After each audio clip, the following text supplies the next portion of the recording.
Picture this. You're standing in the Tower of London on the morning of May 19th, 1536, and the air itself feels heavy with anticipation and dread.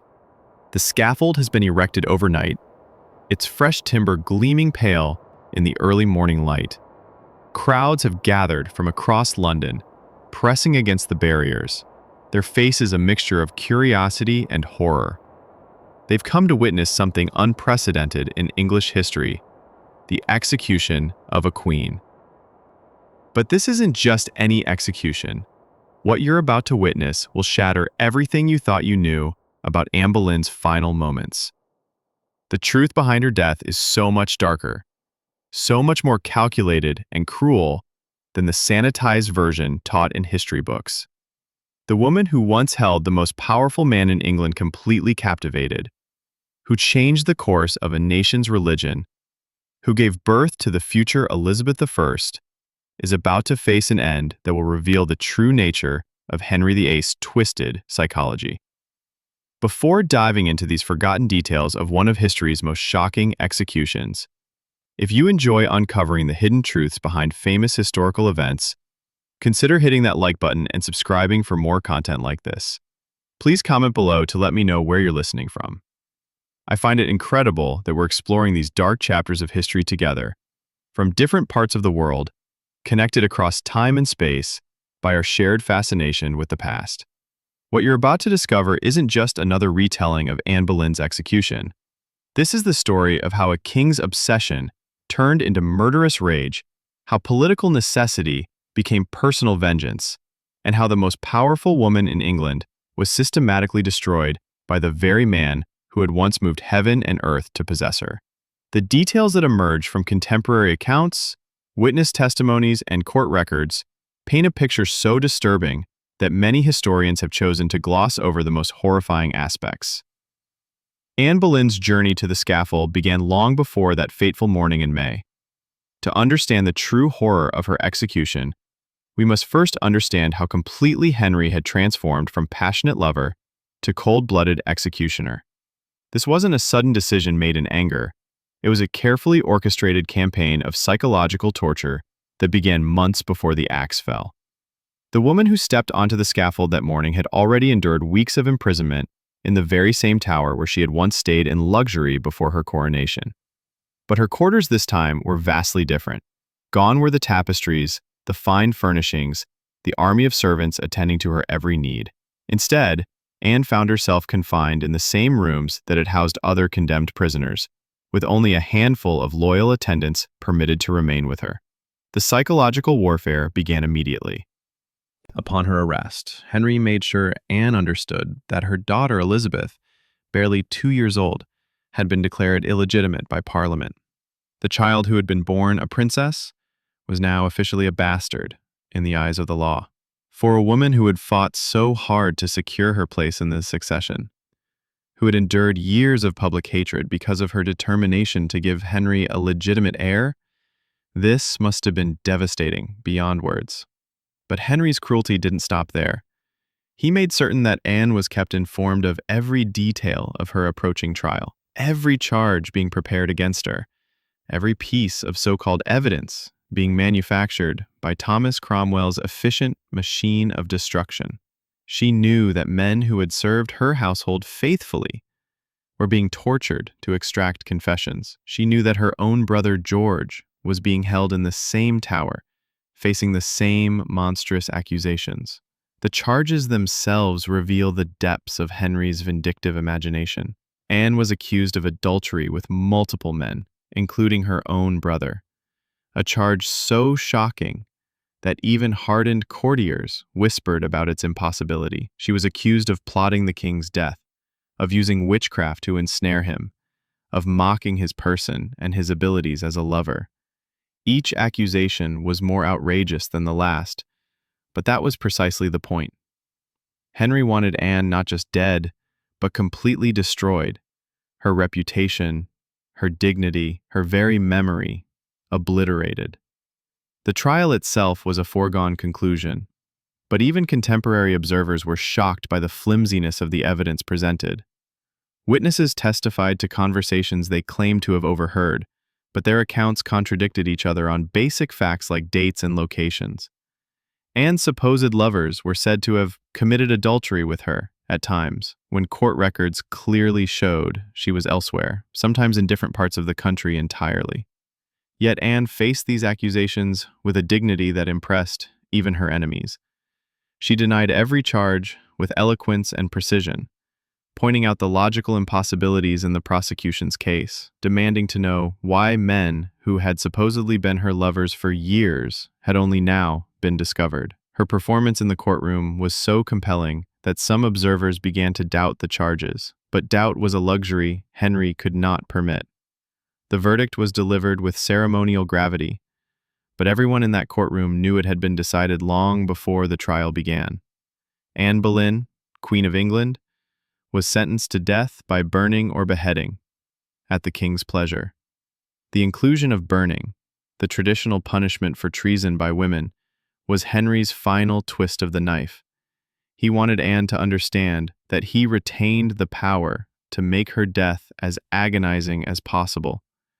When Anne heard her sentence, witnesses reported that she remained remarkably composed, thanked the court for their consideration, expressed hope for mercy from the king, and maintained her innocence with a dignity that must have infuriated Henry. This wasn't the broken, pleading woman he had expected to see. This was still the Anne Boleyn who had once matched him wit for wit, who had refused to become his mistress and demanded nothing less than marriage to a king. Back in her tower cell, Anne's final days were marked by a strange mixture of despair and determination. She spent hours in prayer, preparing her soul for death, but she also spent time carefully composing her final words, the speech she would deliver from the scaffold. In the 16th century, a condemned person's final speech was considered extremely important, both for the audience and for the soul of the dying. It was Anne's last opportunity to control her own narrative. The speech she prepared reveals the complexity of her situation. She could not directly proclaim her innocence without implying that the king and his courts had acted unjustly, an accusation that would be treason in itself and might lead to an even more horrible death. Instead, she crafted words that would satisfy the requirements of submission while subtly asserting her dignity. Every phrase was carefully chosen, every sentiment precisely calculated to achieve multiple purposes simultaneously. Meanwhile, Henry was making his own preparations, and these reveal perhaps the most disturbing aspect of Anne's execution.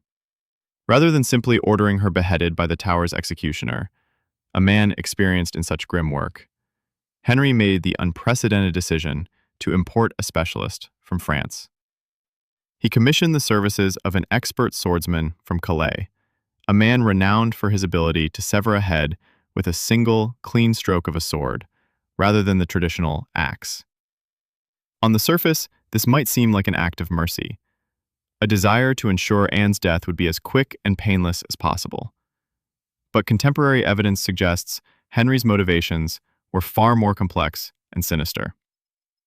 The French executioner was not just skilled with a blade.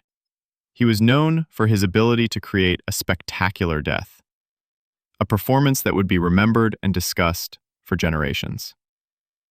Henry wanted Anne's execution to be perfect in every detail, not out of kindness, but out of his obsession with controlling every aspect of her story. He had already rewritten their love affair as a tale of witchcraft and seduction. He had transformed her from beloved wife to treacherous adulteress. Now, he would stage manage her death as the final act in his carefully constructed narrative of betrayal and justice. The choice of a sword over an axe also carried symbolic weight that would not have been lost on contemporary observers. The axe was the traditional instrument of English justice, used for centuries to dispatch traitors and criminals, but a sword was associated with honor, with knightly combat, noble form of death. By choosing the sword, Henry was making a statement about Anne's royal status, even as he destroyed her, acknowledging her queenship even as he ended her life. But perhaps most chillingly, the French executioner brought with him techniques designed not just to kill efficiently, but to create maximum psychological impact on both the victim and the audience. He was skilled in the art of what might be called theatrical execution, death as performance, carefully choreographed to achieve specific emotional effects. As Anne's final night approached, she received word of Henry's decision about her method of execution. The news that she would die by the sword rather than the axe might have provided some small comfort, but it also meant that her death would be unlike any previous royal execution in English history.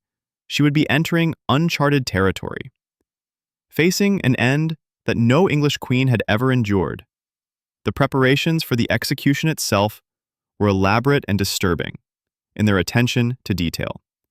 A special scaffold was constructed, positioned to provide the best possible view for the assembled crowd, while also ensuring that every detail of Anne's death would be clearly visible to the official witnesses whose job it was to confirm that justice had been carried out.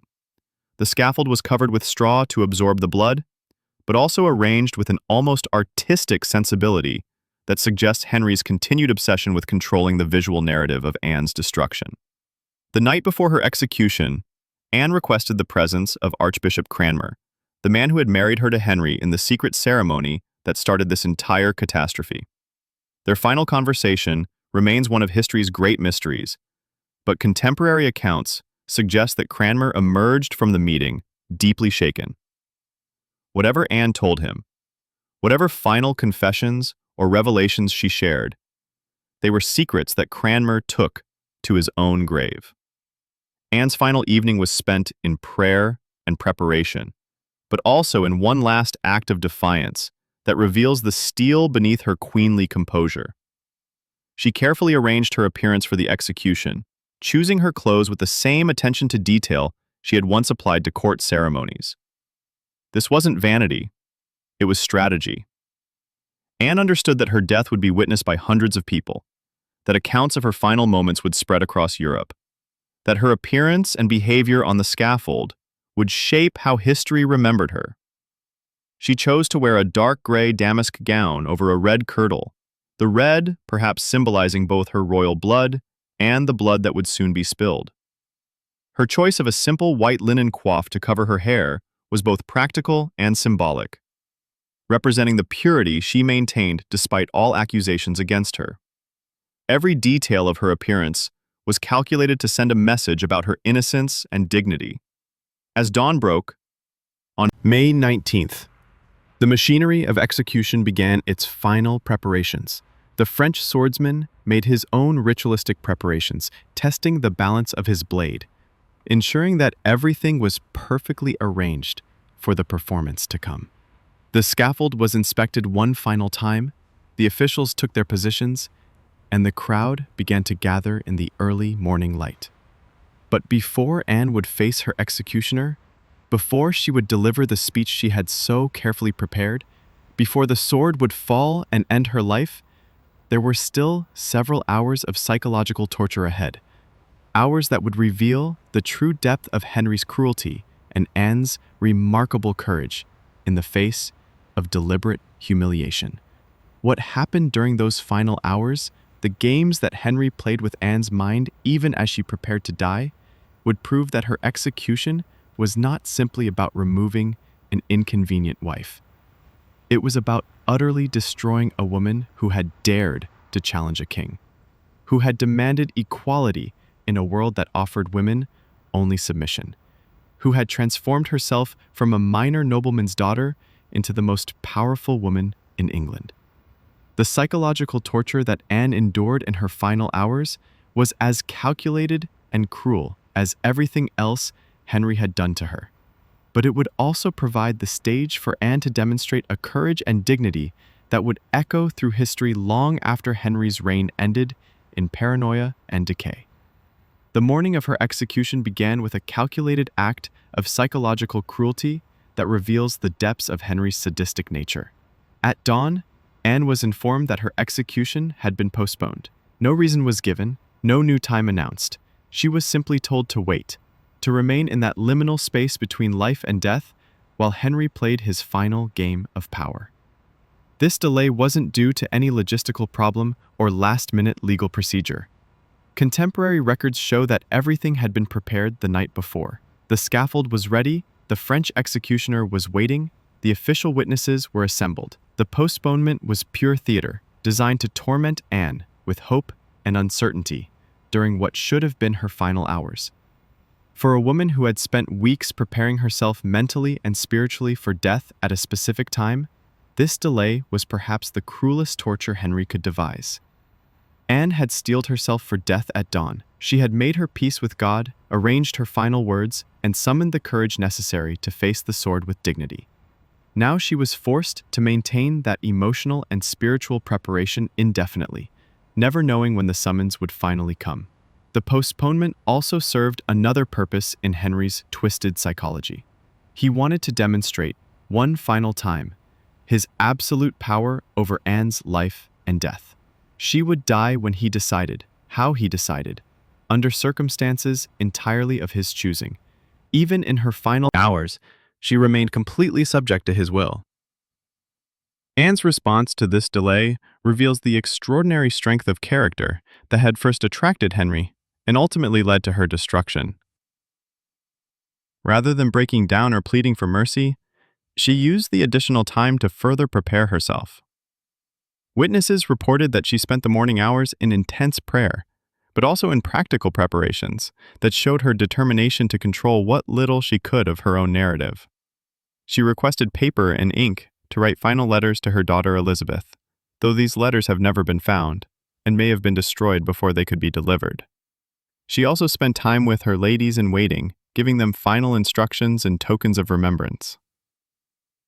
Most remarkably, she used the delay to revise and perfect the speech she would deliver from the scaffold, understanding that these would be the last words anyone would hear from Anne Boleyn.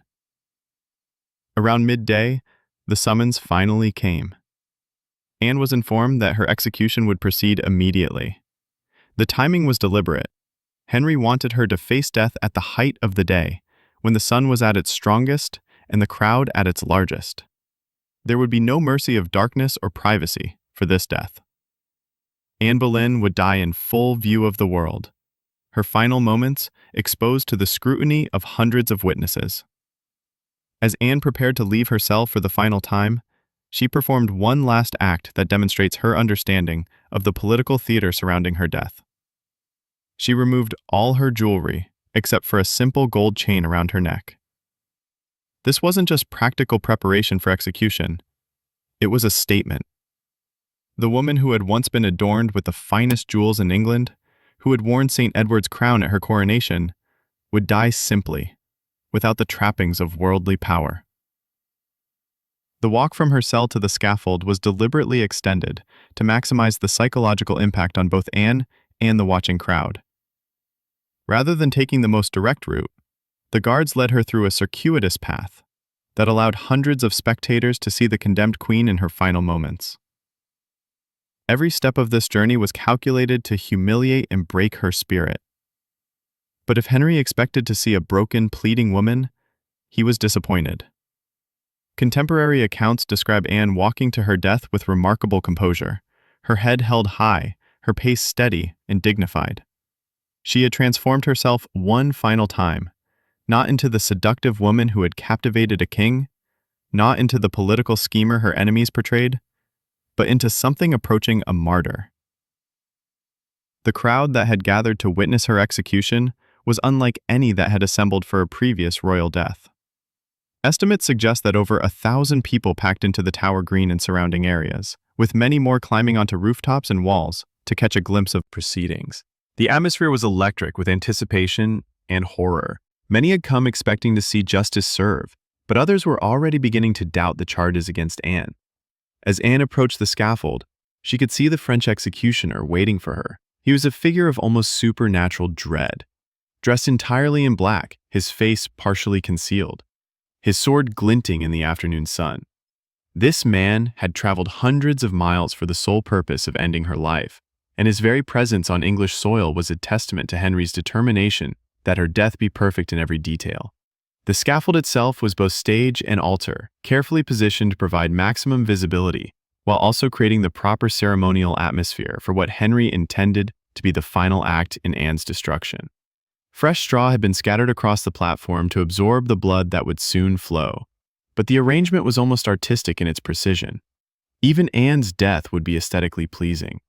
Standing at the base of the scaffold steps, Anne paused for a moment that must have felt like eternity.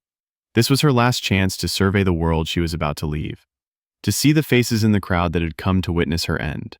Some of those faces showed hostility, people who had always hated the woman they blamed for England's break with Rome.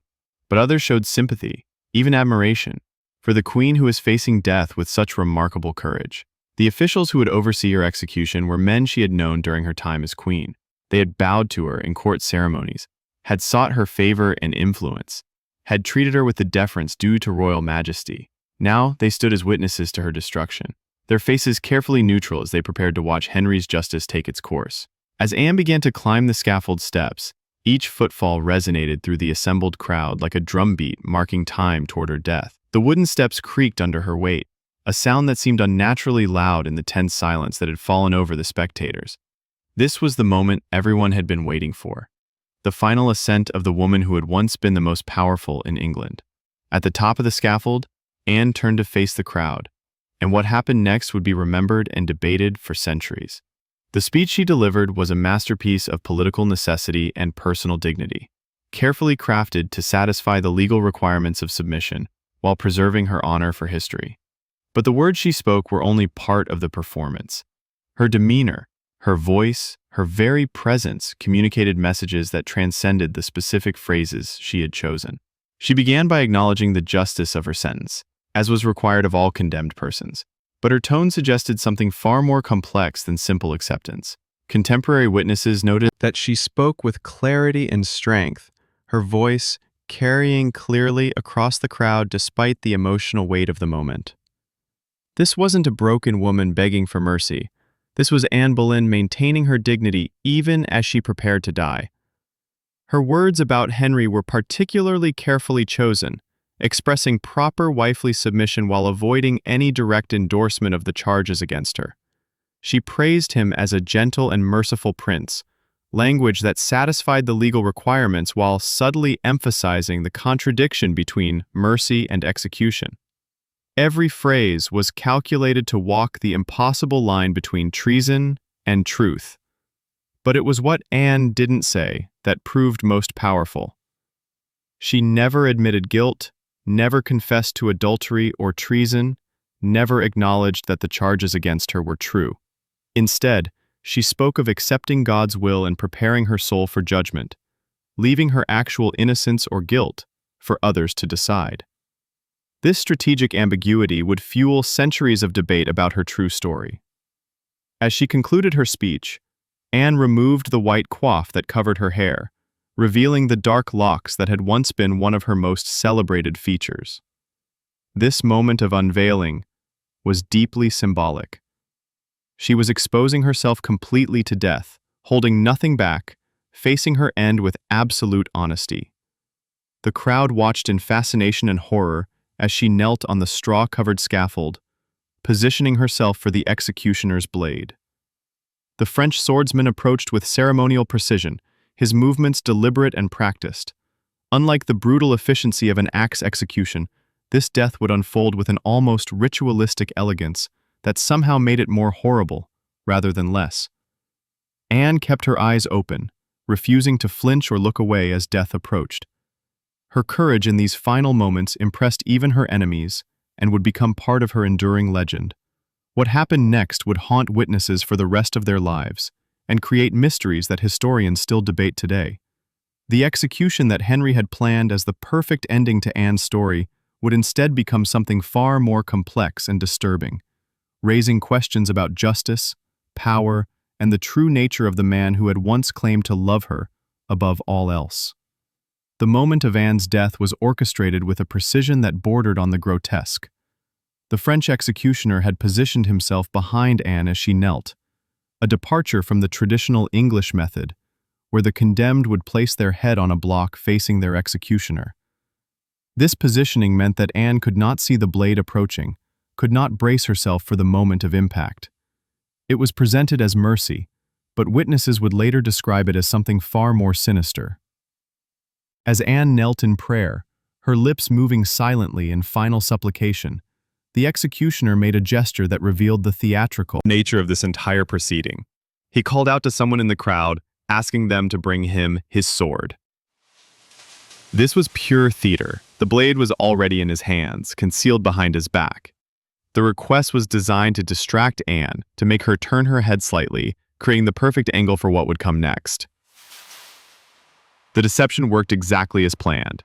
Anne, hearing the call for the sword, shifted her position slightly, perhaps thinking she had been granted a few more moments of life.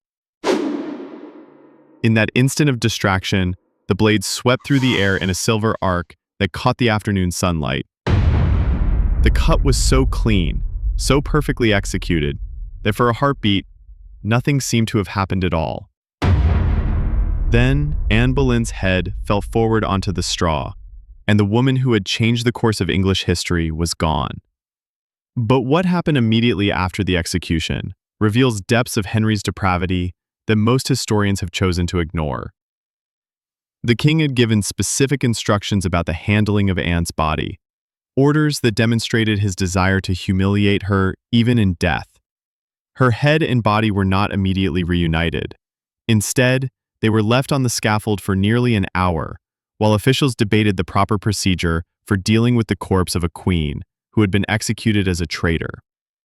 This delay wasn't due to confusion or incompetence.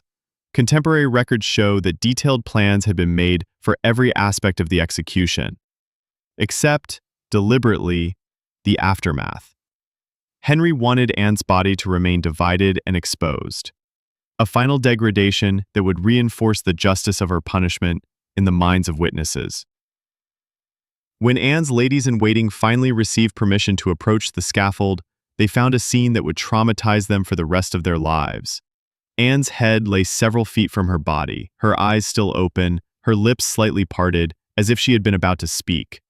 The women who had served her faithfully through her rise and fall now faced the grim task of reassembling their mistress for burial. The most horrifying detail, recorded by multiple witnesses but often omitted from historical accounts, was that Anne's lips continued to move for several minutes after her death. This phenomenon, while medically explainable as muscle spasms, created a supernatural horror that spread through the crowd like wildfire. Spectators who had come to see justice served found themselves witnessing something that seemed to transcend natural law. Some witnesses claimed they could see Anne trying to speak, her mouth forming words that no one could hear. Others swore they saw her eyes tracking movement in the crowd, as if she were still aware of her surroundings. These accounts, whether accurate or embellished by shock and superstition, contributed to the growing sense that something fundamentally wrong had occurred on the scaffold that day. The disposal of Anne's body became another exercise in calculated humiliation. Rather than being placed in a coffin befitting a queen, her remains were wrapped in rough cloth and placed in an arrow chest, a wooden box used for storing military supplies. This wasn't due to lack of preparation or resources. The Tower had proper coffins available, and Henry certainly had the means to provide appropriate burial arrangements for his executed wife. The choice of an arrow chest was symbolic and deliberate. It reduced Anne from queen to military casualty, from person to object. Her body was treated with less ceremony than would be accorded to a common criminal, despite her royal status and the unprecedented nature of her execution. This final indignity was Henry's last message to the world about Anne's true worth in his estimation. The burial itself took place in the chapel of St. Peter ad Vincula within the Tower grounds. But even this final ceremony was designed to erase rather than commemorate. No stone marked Anne's grave, no inscription recorded her name or dates. She was interred without the prayers normally said over royal remains, without the ceremony that had marked every other royal burial in English history. The chaplain who performed the minimal service was instructed to keep his words brief and avoid any reference to Anne's queenship or her relationship to Henry. She was buried as Anne Boleyn, not as Queen Anne, as if the 3 years of her marriage and reign had been completely erased from history. The very ground that held her remains was forbidden to bear any permanent record of her existence. But perhaps the most chilling aspect of Anne's burial was the presence of Henry's representatives who attended not to pay respects, but to ensure that the erasure was complete. They took notes on who attended, what was said, how the body was positioned in its makeshift coffin. Every detail was recorded and reported back to Henry, who wanted to know that his former wife had been disposed of with the thoroughness he demanded. The immediate aftermath of Anne's execution revealed the carefully planned nature of Henry's campaign against her. Within hours of her death, proclamations were being read throughout London, declaring that the king's marriage to Anne had been invalid from the beginning, that she had never been his true wife, that their daughter Elizabeth was therefore illegitimate. The speed of these announcements proved they had been prepared well in advance, waiting only for the executioner's blade to fall. Henry himself was conspicuously absent from London on the day of Anne's execution. He had arranged to be at his palace at Richmond, far enough away to avoid any suggestion that he was personally involved in the proceedings, but close enough to receive immediate word when the deed was done. This physical distance was another calculated element in his performance of reluctant justice. The grieving husband, forced by law and evidence to permit his wife's execution. The king's behavior upon receiving news of Anne's death was witnessed by several courtiers and recorded in contemporary accounts. Rather than showing grief or even relief, Henry displayed what observers described as manic cheerfulness. He immediately began making plans for his next wedding, discussing arrangements that had clearly been prepared during Anne's imprisonment. The woman who had dominated his thoughts for 7 years was dismissed from his mind with shocking speed. Within 24 hours of Anne's execution, Henry was publicly courting Jane Seymour, the woman who would become his third wife. The betrothal was announced with unseemly haste, as if Henry wanted to demonstrate that Anne's death had liberated him rather than traumatized him. This rapid transition from execution to courtship revealed the extent to which Anne's destruction had been premeditated rather than reluctantly necessary. The court's response to Anne's death was equally telling. Nobles who had feared her influence and resented her rise celebrated openly, while those who had supported her maintained careful silence. The factional divisions that had characterized Henry's court during Anne's queenship were now resolved through violence rather than political maneuvering. Her execution served as a warning to anyone who might challenge the king's will in the future. Foreign ambassadors reported to their governments with barely concealed horror at the proceedings they had witnessed. The execution of a queen was unprecedented in European history, and the manner of Anne's death sent shockwaves through royal courts across the continent. Many rulers began to question Henry's stability and the safety of allying with a monarch who could destroy his own wife so completely. The French ambassador's dispatch to his king provides one of the most revealing contemporary accounts of the execution's impact. He wrote that Henry had demonstrated a capacity for cruelty that exceeded even the worst tyrants of ancient history, that the execution had been carried out with attention to psychological torture that suggested a mind unhinged by power and paranoia. These diplomatic reports helped establish Anne's execution as a defining moment in Henry's transformation from Renaissance prince to tyrannical monster. But perhaps the most disturbing evidence of Henry's calculated cruelty emerged in the weeks following Anne's death, when the full extent of his planning became apparent. Investigation of court records revealed that he had been arranging the details of her destruction for months before her arrest, that the charges against her had been crafted long before any supposed evidence was discovered, that her execution had been inevitable from the moment Henry decided he wanted to be free of her. The men accused alongside Anne, her brother George, Henry Norris, William Brereton, Francis Weston, and Mark Smeaton, had been selected not because of any genuine evidence of adultery, but because their destruction would serve Henry's political purposes. Each man represented a different faction or interest group that Henry wanted to neutralize. Their executions, carried out just days before Anne's, had been dress rehearsals for the main performance. The speed with which these men were tried, convicted, and executed revealed the predetermined nature of their fate. Evidence was fabricated, witnesses were coached, and confessions were extracted through torture or threat. The entire proceeding was a judicial massacre designed to clear the way for Henry's new marriage, while terrorizing anyone who might oppose his will. George Boleyn's execution was particularly cruel, as he had been forced to read aloud the charges of incest with his sister, accusations so vile that even hardened courtiers were shocked by their graphic nature. His death was designed to destroy not only his own life, but to add an additional layer of shame and horror to Anne's final days. She had been forced to know that her brother would die because of his association with her. The psychological torture inflicted on Anne during her final weeks becomes even more apparent when we consider that she was kept informed of each execution as it occurred. She knew when Smeaton died under the axe, when Norris and Weston followed, when her own brother was killed. Each death was reported to her cell, ensuring that she understood the full scope of the destruction being carried out in her name.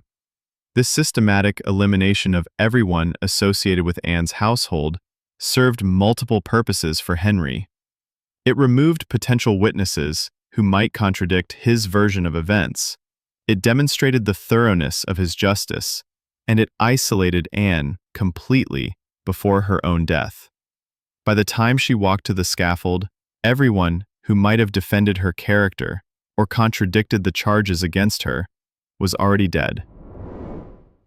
The international reaction to Anne's execution continued to reverberate through European courts for months after her death. The Holy Roman Emperor wrote to other rulers, expressing his shock at Henry's actions, while the French king privately questioned whether England had become too unstable to serve as a reliable ally. The execution that Henry had intended as a demonstration of his power and justice was increasingly seen as evidence of his tyranny and instability. These diplomatic consequences would plague Henry for the rest of his reign, as foreign rulers struggled to trust a king who had proven capable of such elaborate deception and cruelty toward his own wife. The execution that was meant to solve Henry's problems had instead created new ones, isolating England from potential allies and establishing Henry as a monarch whose word could never be trusted. The ripple effects of Anne's death extended far beyond the immediate political consequences. Her execution established a precedent for royal violence that would define Henry's later reign, as he became increasingly willing to use execution as a solution to personal and political problems. The systematic destruction of Anne Boleyn became a template that Henry would apply to other inconvenient figures, including his fifth wife, Catherine Howard, and numerous political opponents. But perhaps most significantly, Anne's death created a mythology that would outlast Henry's reign and transform her from vilified queen to tragic heroine. The very excess of Henry's cruelty, the obvious injustice of her charges, and the dignity of her final moments began to generate sympathy for her cause, even among those who had previously opposed her. The woman Henry had tried to erase from history through the completeness of her destruction instead became immortal through the very extremity of her suffering. Her execution, designed to serve as the final word on her guilt and his righteousness, instead raised questions about justice and power that would echo through the centuries, ensuring that Anne Boleyn's story would be remembered long after Henry's other victims had been forgotten. The true horror of Anne Boleyn's execution wasn't just in the moment the sword fell. It was in the methodical way Henry had orchestrated every detail to ensure her complete annihilation. In the days following her death, evidence emerged that revealed the breathtaking scope of his planning, a campaign of destruction so thorough that it bordered on the obsessive.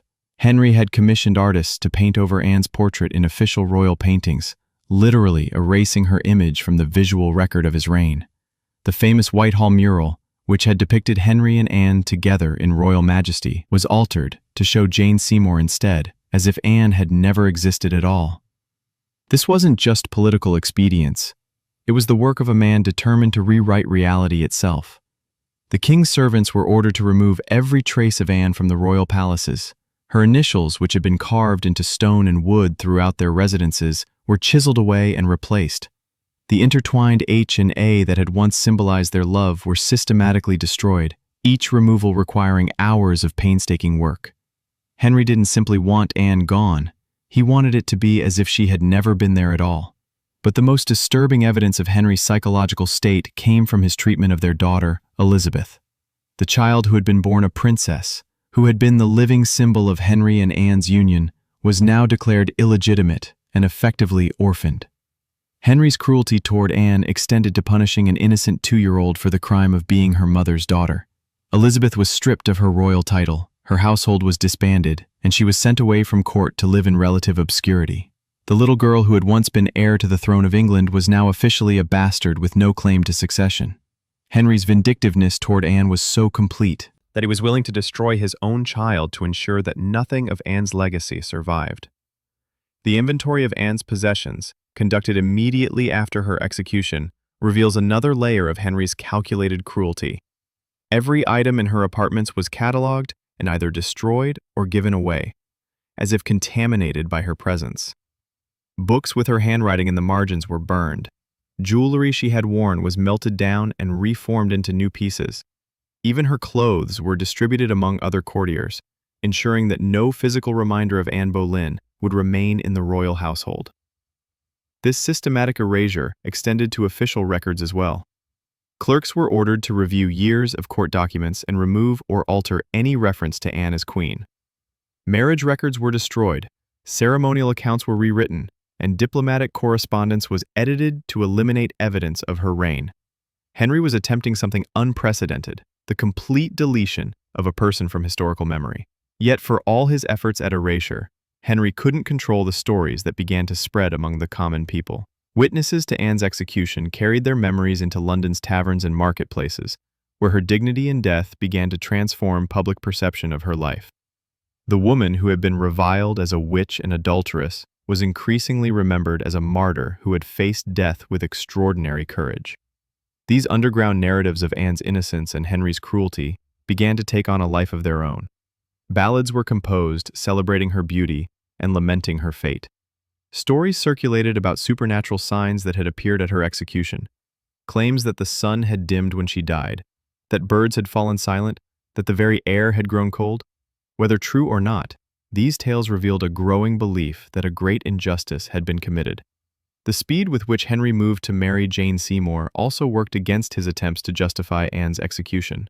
His wedding to Jane took place just 11 days after Anne's death, a time frame that shocked even contemporaries accustomed to the political necessities of royal marriage.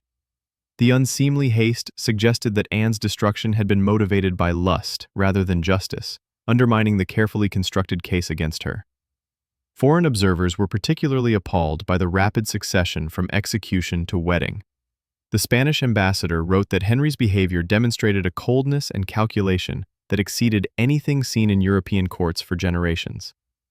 The French king privately remarked that Henry had proven himself capable of any cruelty if it served his purposes, making him too dangerous to trust as an ally. But perhaps the most damning evidence of Henry's true motives came from his own behavior in the months following Anne's death. Rather than showing the relief of a man who had escaped a dangerous conspiracy, Henry displayed the manic energy of someone trying to outrun his own guilt. He threw himself into elaborate entertainments and costly projects, as if constant activity could distract him from what he had done. Courtiers noted that Henry became increasingly paranoid and suspicious after Anne's execution. He saw plots everywhere, trusted no one completely, and began to view any criticism or disagreement as potential treason. The man who had once been known for his charm and intelligence was transforming into the tyrannical monster that would define his later reign. The psychological impact of orchestrating Anne's destruction seemed to have damaged Henry's own mind. He had proven to himself that he could reshape reality through violence and political manipulation, but the cost was his connection to any moral framework that might constrain his behavior. Anne's execution had liberated Henry not just from an unwanted wife, but from any remaining sense of ethical limitation. This transformation would have catastrophic consequences for England. The methodical cruelty Henry had developed in destroying Anne became his standard approach to political problems. The systematic use of torture, fabricated evidence, and judicial murder that had characterized her case would be applied repeatedly throughout his remaining years as king. The ripple effects of Anne's execution continued to spread through English society long after her death. Noble families that had supported her found themselves under suspicion and surveillance. Courtiers learned that loyalty to previous queens was not just forgotten, but potentially treasonous. The entire culture of the royal court shifted toward a paranoid vigilance where yesterday's favorite could become tomorrow's victim. Yet, despite Henry's exhaustive efforts to erase Anne Boleyn from history, her story refused to disappear. The very extremity of his cruelty had created a fascination that would outlast his reign and eventually transform her from vilified queen to tragic heroine. The execution that was meant to be her final humiliation instead became the foundation of her enduring legend. The French swordsman who had carried out the execution returned to Calais carrying with him the most detailed account of Anne's final moments. His testimony, preserved in French court records, provides a chilling glimpse into the theatrical nature of her death. He described how Henry's representatives had coached him on the precise timing and positioning required to create maximum dramatic impact, how every detail had been choreographed to serve the king's narrative of justice. Most disturbing of all was the executioner's revelation that Henry had specifically requested that Anne's death be recorded in explicit detail for his own review. The king, who claimed to be reluctantly carrying out necessary justice, had demanded a complete account of his former wife's final moments, as if her suffering provided him with some satisfaction or closure. This evidence of Henry's voyeuristic interest in Anne's death adds another layer of horror to an already appalling story. The man who had once claimed to love her above all else had not only orchestrated her destruction, but had insisted on experiencing it vicariously through detailed reports of her final agony. The true measure of Anne Boleyn's courage becomes clear when we understand the complete scope of what she faced on that scaffold. She knew that Henry had planned every detail of her humiliation. She understood that her death would be used to justify his next marriage, and to legitimize the destruction of everything she had worked to achieve. Yet she walked to her execution with dignity intact, delivered her carefully crafted final words, and faced the sword without flinching. Her composure in the face of such systematic cruelty reveals a strength of character that impressed even her enemies and would inspire future generations. The woman Henry tried to reduce to a collection of crimes and punishments instead demonstrated a nobility that transcended the circumstances of her death. Today, nearly 500 years after Anne Boleyn's execution, we can see it for what it truly was. Not the justified punishment of a guilty queen, but the calculated murder of an inconvenient woman, by a king who had confused his own desires with divine justice. The horror lies not just in her death, but in the methodical way Henry had planned every aspect of her destruction, turning her final moments into a performance designed to serve his own psychological needs. The scaffold where Anne died was dismantled immediately after her execution, its timbers burned to ensure that no physical reminder of the event would survive. But the memory of what happened there, the courage of a woman facing death with dignity, the cruelty of a king who had turned love into hate, that memory proved impossible to erase. Anne Boleyn's execution remains one of history's most disturbing examples of how absolute power can corrupt absolutely, how personal obsession can masquerade as public justice, and how even the most systematic attempts at erasure can ultimately fail. The woman Henry tried to delete from history instead became immortal, her story a testament to the enduring power of human dignity in the face of inhuman cruelty. Her ghost, some say, still walks the grounds of the Tower of London, carrying her head beneath her arm, forever seeking the justice that eluded her in life. Whether you believe in such apparitions or not, there's no denying that Anne Boleyn haunts history itself. a reminder that truth has a way of surviving even the most determined efforts to bury it.